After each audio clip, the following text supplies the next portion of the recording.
और hello guys, welcome back to my channel. तो आज की इस वीडियो में मैं आपको सिखाने वाला हूँ एक पैटर्न जिसका नाम है सुपर फ्लिप पैटर्न। आप देख सकते हैं कि इस पैटर्न में क्या है कि जो सारे एजेस हैं वो सारे फ्लिप्ड हैं।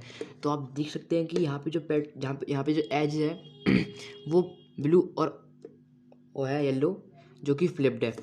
और आप देख सकते हैं कि ऐसे ही सारे एजेस फ्लिप्ड है। तो ये पैटर्न बनाना बहुत ही ईजी है, ना तो उसकी कोई एल्गोरिथम है, ये सिंपल पैटर्न है।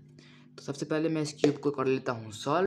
अब मैंने क्यूब को कर लिया है सॉल्व। अब इसके बाद आप क्या करना है, ये जो मिडल लेयर है इसको एक बार ऊपर और फिर अपर लेयर को एक बार लेफ्ट में, ये आपको 3 बार करना है, 1 2 3।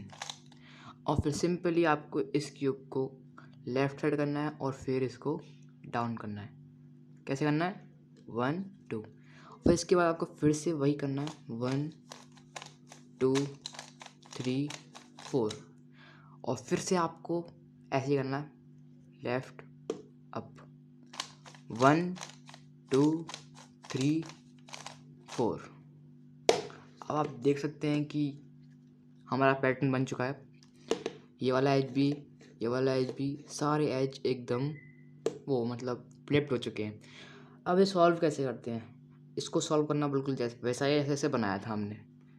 एक बार ऊपर फिर एक बार राइट, ऊपर राइट 4 बार करना है ये। और फिर इसके बाद एक बार लेफ्ट और फिर ऊपर, 1 2 3 4। और फिर लास्ट स्टेप फिर से वही करना है, राइट फिर लेफ्ट और अप, 1 2 3 4। अब ये हमारा क्यूब सॉल्व हो चुका है। अगर वीडियो अच्छी लगी तो वीडियो को लाइक करना और चैनल पे नए हो तो चैनल को सब्सक्राइब करना।